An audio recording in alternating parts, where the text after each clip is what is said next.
Hello everyone and welcome back to another video. It's Grace and today's video is going to be the summer book tag. So I was tagged by Walker Writes 7 for this tag, and at the start of his video he says that this tag is perfect for him because he is a summer child and summer is his favorite season, and I totally agree with him on that. That applies to me as well. Him and I's birthdays are actually only one day apart, so we are both babies from the peak of summer, the end of July, and so I'm really excited to do this tag for the same reason as him. I feel like it is perfect. I love summer, so let's get right into it. I actually really like the questions in this tag because just by the nature of them, it's going to give me an opportunity to talk about some books that I haven't gotten to mention on the channel yet, which I'm really excited about. The first question in the tag is a book cover that makes you think of summer. And so I am going to go with the edition that I have of The Alchemist by Paulo Coelho for this because I always kind of thought that this was a sun, the radiating like imagery outwards from the yellow center. It gives me sun vibes, and I mean, I think that that's the intention with the yellow and the orange being used here. As for the contents of this book, I liked it. I didn't love it, but every time I look at the cover, I just think of like a warm, sunny day, and that is impeccable summer vibes. The second question in the tag is a book that brightened your day, and this is going to be Red, White, and Royal Blue by Casey McQuiston. And so this is, I mean, a lot of people know about this book already, but this is a romance novel basically where the first son of the United States has a romance with like a prince of England. And so it's very fun, it's very like cute, and I read it a while ago. I think it might have been in 2019 that I read it. I can't remember exactly, but I do remember the feeling that it gave me, and it definitely put a smile on my face. The third question in the tag is to name a book with yellow on it. And so for this, I'm going to go with Your House Will Pay by Steph Cha. And this is a contemporary, and it's pretty unlike any book that I've ever read before. I'm just going to read the synopsis quickly. It says, in the wake of a police shooting of a black teenager, Los Angeles is as tense as it's been since the unrest of the early 1990s. But Grace Park and Sean Matthews have their own problems. Grace is sheltered and largely oblivious, living in the valley with her Korean immigrant parents, working long hours at the family pharmacy. She's distraught that her sister hasn't spoken to their mother in 2 years, for reasons beyond Grace's understanding. Sean has already had enough of politics and protest after an act of violence shattered his family years ago. He just wants to be left alone to enjoy his quiet life in Palmdale. But when another shocking crime hits LA, both the Park and Matthews families are forced to face down their shared history while navigating the tumult of a city on the brink of more violence. So this was a really powerful book, and I really liked the exploration of the perspectives of both of these families. It was a little bit interesting because the one main character shares my name, and I don't read many characters that share my name. So obviously her family is Korean immigrants, and that's not something that I identify with, but it was just a different experience, I felt like, for me reading this, but I enjoyed it so much. This is a really interesting book, and when it references the unrest of the 1990s, I believe that that was Rodney King that they're referring to from the past. So it does have like heavy inspiration from real events, and it was just, I loved it. I couldn't recommend it enough. So Your House Will Pay by Steph Cha.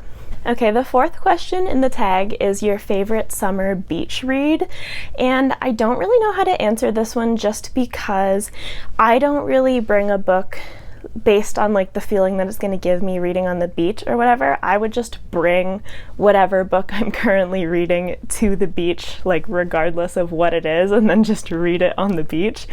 but I did pick The Sea of Monsters, the second book in the Percy Jackson series, just because I just read it and I like the casual fun feeling that it gives, and I do feel like something like this would be appropriate for a beach read, like where you're maybe like taking a break from swimming or like throwing a frisbee around with your friends or something like that. You don't necessarily want something that's going to take too much brain power from you, just something that's light and fluffy and fun. So I thought that this would be an appropriate choice.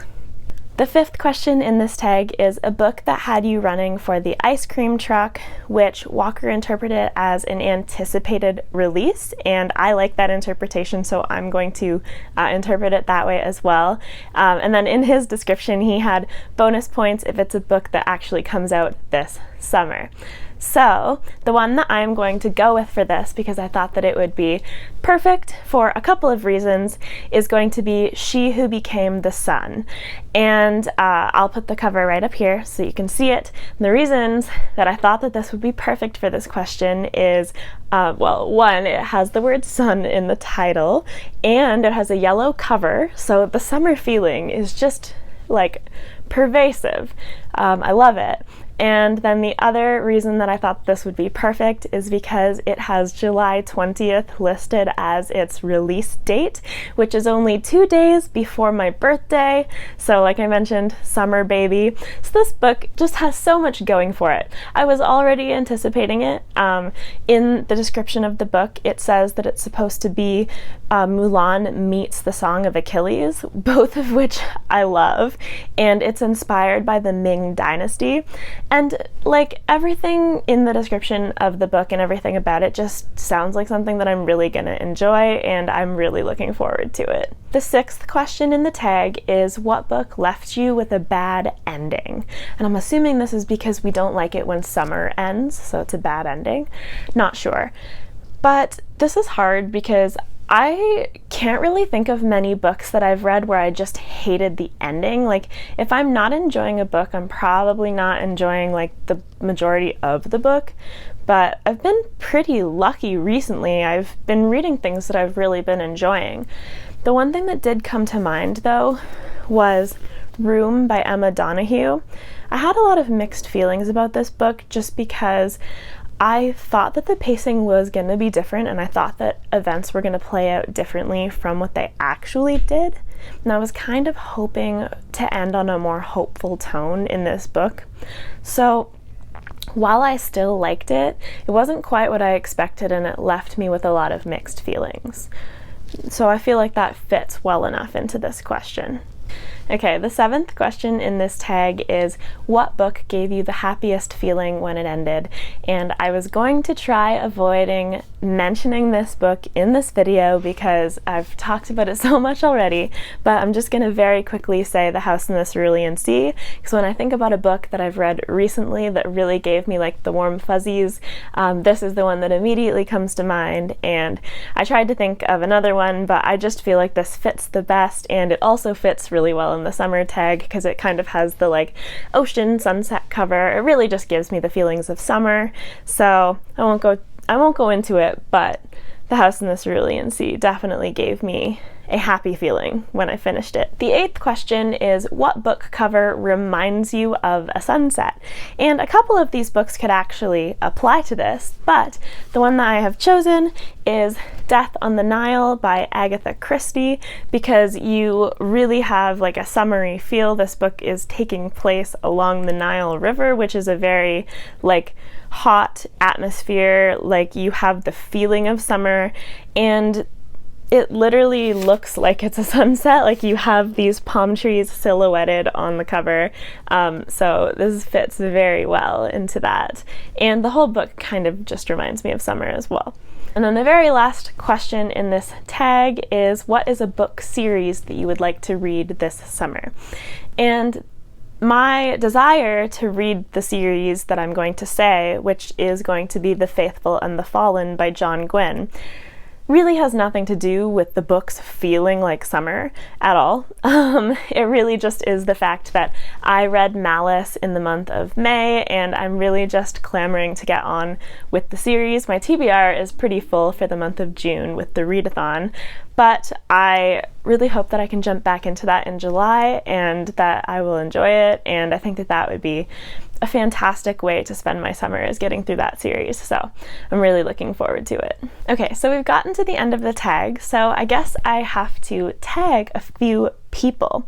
And I haven't really seen anyone do the summer book tag yet, maybe because at the time that I'm filming this, it's only technically the second day of summer, but I'm going to tag my friend Katie without an E.